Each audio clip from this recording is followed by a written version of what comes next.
Good morning, student. Today I'm going to teach you more about modal verb. As already we have finished our syllabus, let's revise modal verb. And today I'll teach you the use of should, must, and ought to. And the all modal verb means chahiye, but they have different modes and different uses. So let's see it. Should simply बताता है कि किसी काम को करना चाहिए, वो हमारे लिए अच्छा है। ठीक है। मॉरल ऑब्लिगेशन को ये सिंपली बताता है और कुछ चीजें जो अच्छी है मीन्स उसको हम सजेस्ट करते हैं कि ये तुम्हारे लिए अच्छा है, तुम्हें ये करना चाहिए, तुम्हें अपने वेट को लूज करना चाहिए, तुम्हें रात में दूध पीना चाहिए। तो सिंपली हम कह सकते हैं कि ये हम किसी को सजेशन देने के लिए शुड का यूज करते हैं।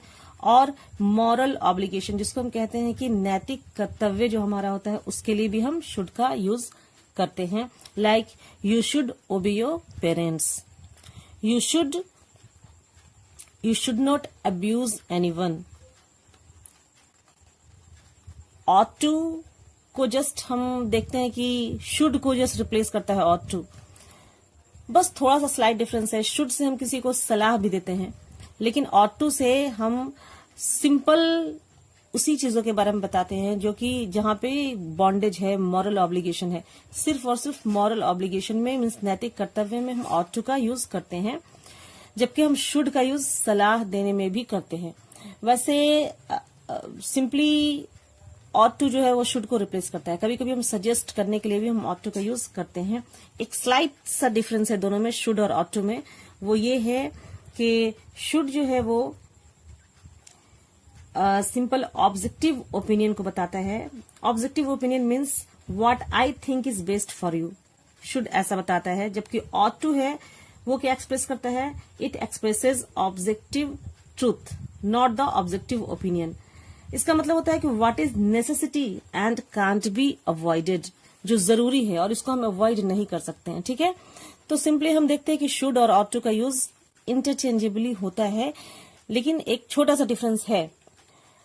हम देखते हैं कि मस्ट का यूज कहाँ करते हैं। तो जैसे मैंने कहा कि शुड और ऑट टू को हम यूज करते हैं मॉरल ऑब्लिगेशन के लिए, नैतिक कर्तव्य के लिए, तो वही मस्ट का यूज करते हैं फर्म ऑब्लिगेशन के लिए।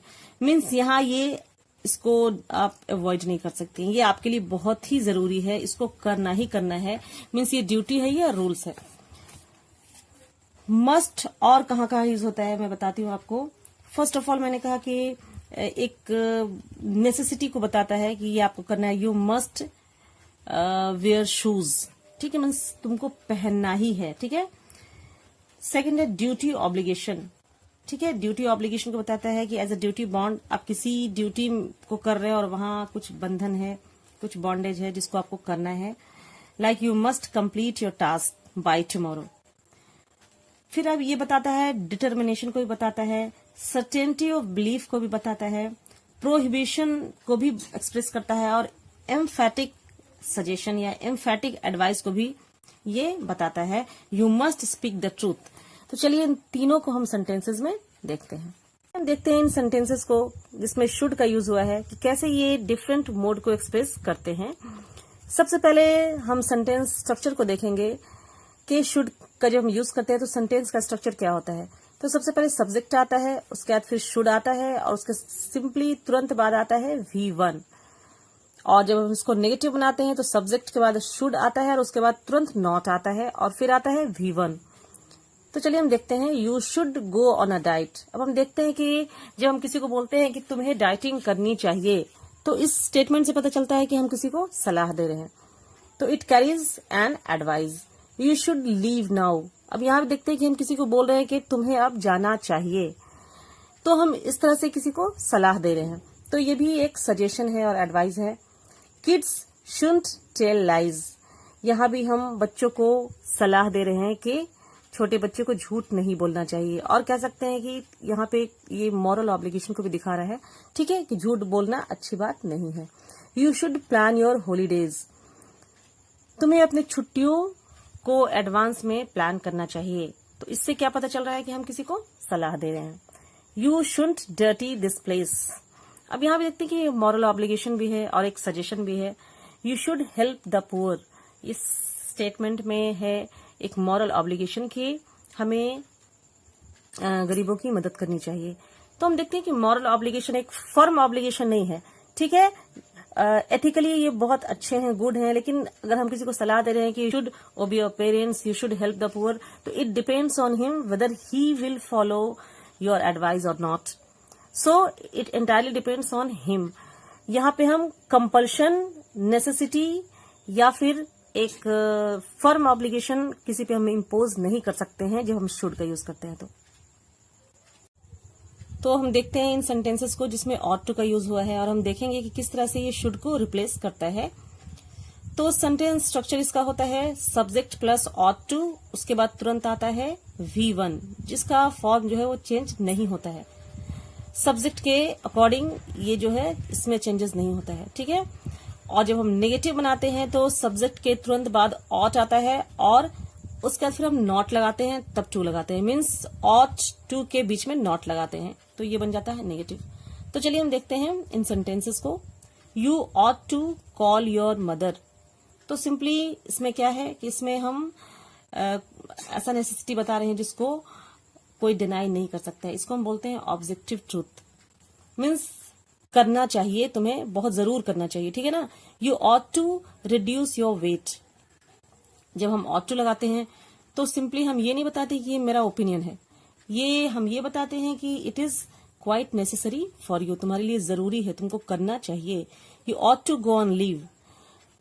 फिर हम ये अगर हम शुड लगाते हैं तो ये मेरा एक सजेशन होता है, लेकिन अगर हम ought to लगा दिए तो यहाँ पे जो उसका मोड है वो चेंज हो गया है और यहाँ ये बता रहा है कि ये भी एक नेसेसिटी है और इसको आप अवॉइड नहीं कर सकते। तुम बहुत स्ट्रेसफुल हो तो तुमको लीव पे जाना ही चाहिए, ठीक है। यू ought to ओबे योर टीचर, जैसे मैंने कहा कि शुड के जैसा ये मॉरल ऑब्लिगेशन को भी बताता है। तो यहाँ सिंपली बता रहा है कि क्या ये तुम्हारा मॉरल रिस्पॉन्सिबिलिटी है, ये तुम्हारा मॉरल ड्यूटी है कि तुमको अपने टीचर का ओबे करना चाहिए। तो यहाँ पे देखते हैं कि मॉरल नेसेसिटी बताता है। You ought not to cheat anybody.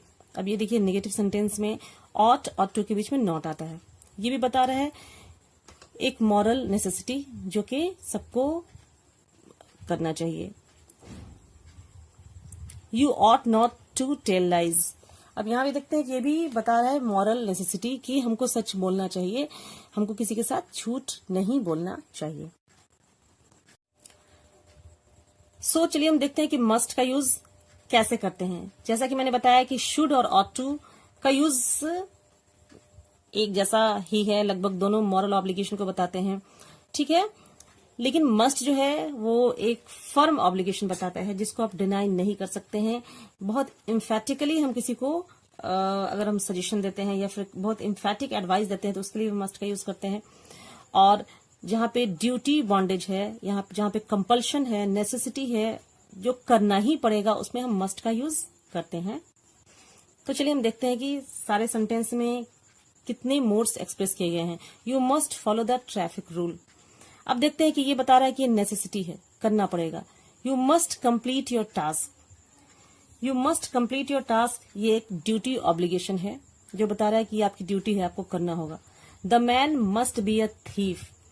अब यहां हम देखते हैं कि ये जो है एक सर्टेनिटी ऑफ बिलीफ है, मीन्स अगर हम मे लगाते तो हम एक्सप्रेस करते हैं गेस को, लेकिन जब हम बता रहे हैं मस्ट तो इसका मतलब कि जो हमारा जो बिलीफ है बहुत सही है, वो चोर ही होना चाहिए, उसको चोर ही होना चाहिए, वो चोर ही होगा, ठीक है।